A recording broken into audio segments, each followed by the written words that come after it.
Paul and Natasha from Nomadic-AF. Today we're going to be talking about how you do not have to be a digital nomad to travel perpetually. There are ways to do it. Run into tons of people who travel for years at a time and have never had a remote job. They are working not jobs, but they're kind of hustling their offline talents Yeah, and earning money that way for their travels. And we see it, hundreds of people we've met that do this. yeah.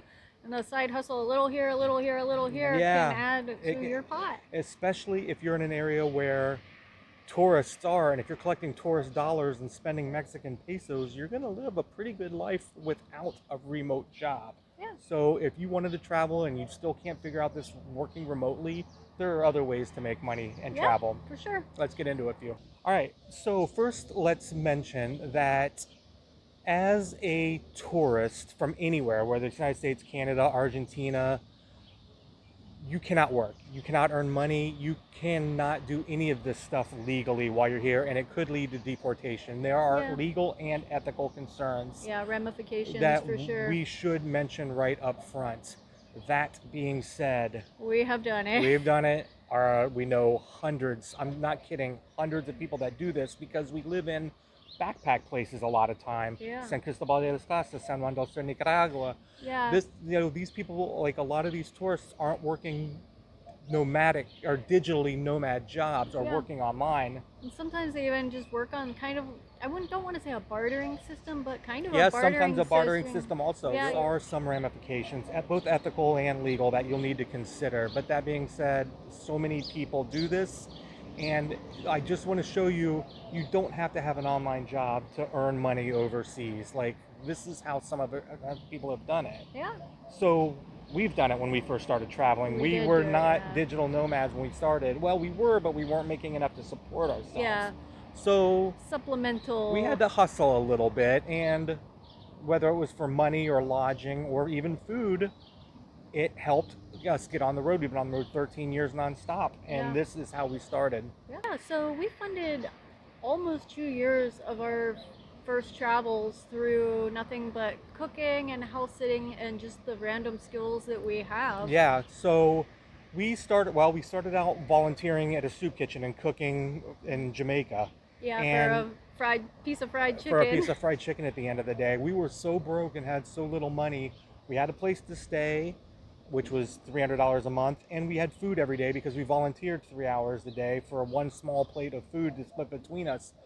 But that's how people hustle when they don't have digital nomad jobs. But we spent all day at the beach after that. We spent all day eating good food from there, you know what I mean, and building a part of the community. Yeah, it's definitely a different Yeah, lifestyle. so once we got to Nicaragua, money was also tight. So we house sat, and we house sat for 8 months Yeah, in a straight. Yeah, beachfront property, living for free. During that time, we catered people's parties. yeah, We cooked smoked foods to sell at the market. yeah. We sold sandwiches at the gringo market. We worked at some weddings. Worked some weddings in town as caterers. Yeah. I mean, we hustled our services. We never once got on a computer to make a dollar. No, did some concierge Do services some and concierge. resorts and stuff. Yep. And Schmooze the gringos. yeah, and that kept us in Nicaragua, laying on the beach for 2 years. Yeah, definitely kept us afloat. Yeah. So again, you don't have to work remotely to do this lifestyle. So a lot of people just have multiple streams of income, and I think that works best to keep this afloat for Yeah. sure. So if one, like a cooking job, dries up, then you have your babysitting or whatever. Yeah. So this, again, we're not recommending you do this. We're just saying this is what's done. I mean, there are so many perpetual tourists that don't work online, and we run into them so often, and Yeah. it's always so interesting. But let's go over some of the hustles they use. Yeah. And again, we're not recommending you do it. We're just saying if you are so desperate to get out of the States that you're ready to leave today And you have no other skills. and you have no other skills, this is how people are getting by. So first we'll start with house and pet sitting because this is what we do. It's basically just an exchange of services. You stay in someone's house and you get to live rent free.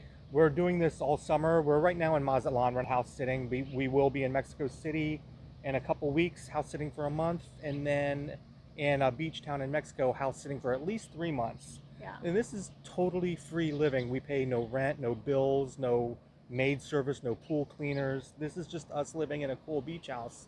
And if you're not paying rent and stuff like that, your dollar goes really far. Yeah, yeah. So that's just one way to save expenses and maybe not make money, but not spend it while you're on the road. Absolutely. Another is something a lot, we met a couple of people that do, is gringos will come down here and cut hair. You know Cut what I mean? hair, yeah. Because a lot of expats and tourists will just, I They don't either know. don't speak Spanish and don't know how to say how they want their hair cut, or they expect a higher standard Yeah. than what they're going to get at their And local barber. a friend of ours, she has multiple streams of offline income, and cutting hair is one of them. And she runs her ass off every day from expat to expat to expat, Yeah. making expat dollars and spending Mexican pesos. Perfect. Yeah. So another one that is really popular is personal training, Yeah. and this happens a lot. People will create groups and just have people, Everybody show up yeah, at the have park. everybody show up at the park at a certain time. And I've actually joined some of these groups, and they're pretty fun. And so people will do personal training and tailor it to however you want, or they'll just do simple things like start a yoga class and you follow their routine. Yeah, like we see that all the time. A lot of like people will just set up a yoga mat on the beach. They'll have 10 customers a day at $5. They make $50 a day, which is like Nothing. 10 times the Mexican minimum wage. Yeah. But again, you have to be careful because there are locals that want to do this too. And if you're creating a big scene and going against the rules here by working, that could get you in trouble. So you got to be really careful. Yeah, not only legally but ethically too. You should never do something that would take a job from a local. Right. So you have to be careful about that because that can get you in trouble. One of the things we've done, especially in Nicaragua, not so much anymore, is cooking and bartending. Like people can't cook for themselves, especially can't, yeah. oddly expats and tourists.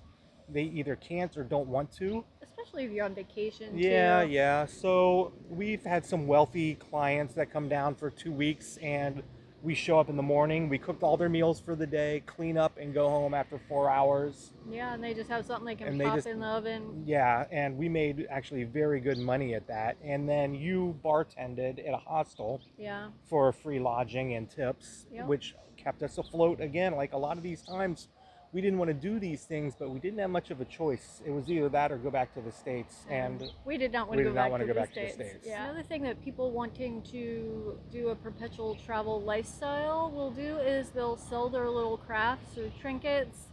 In Little Corn Island, for example, there was a family that just made jewelry and sold it to people walking down the street. Another example is in Playa Maderas, a girl made swimsuits. Homemade swimsuits. Yeah, oh she yeah, made and homemade swimsuits. the They were girl really in nice. San Chris who makes the bra shirts out that Bralettes, weaves yeah. the Yeah, shirts, yeah. and she sells probably 10 a day at $20 each. She's Yeah. banking money. Yeah. So yeah, selling stuff, selling crafts, whatever you make. If you paint, I Yeah. mean, these are all ways people are getting by like this. Another one, and this is kind of scary because we just covered this in our news topics, is babysitting.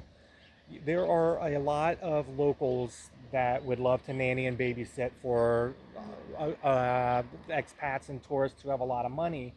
And sometimes, for whatever reason, they just want a gringa to watch their kids. Yeah, they and want English speaking they for w- their children. Yeah, or I don't have whatever. any idea why, but that's one of the ways a lot of people get by. And there was a story recently about a girl who spent 4 months backpacking the United States babysitting to fund her travels. She was deported. So that's what we're saying. You have to be careful. Be very careful, Yep. yeah. Don't be advertising on your social media and crossing borders. Do not. Another one that we've somewhat dabbled in is travel planning and tour guides. Not so much now, but we have helped people Plan their trip. find flights, find hotels, find restaurants and stuff while they're in their trip, so they don't have to do it. And this isn't stuff that like keeps us in penthouse apartments. These are just like a few bucks here and there that keep us on the road, or at least it used to. Now that we're working digitally, we don't have to do this stuff too much. But for the first 2 years of our journey, all these things, this is all we did to stay on the road, and we did a lot of them. And it sounds like a lot of work, but it's just a few hours a day, and most of the day we're drinking on the beach and relaxing and enjoying ourselves. Yeah, So for sure. any offline skill that you have can be monetized. If you really want to get out of the States and travel and you're worried about this digital nomad life, you don't have to be a digital nomad to do it. There are offline skills that will Yeah. translate to money. Yeah, for sure. So just get out and do it. And if you have any questions, leave them in the comments. We'd be happy to answer them. Yeah. Like, Bye.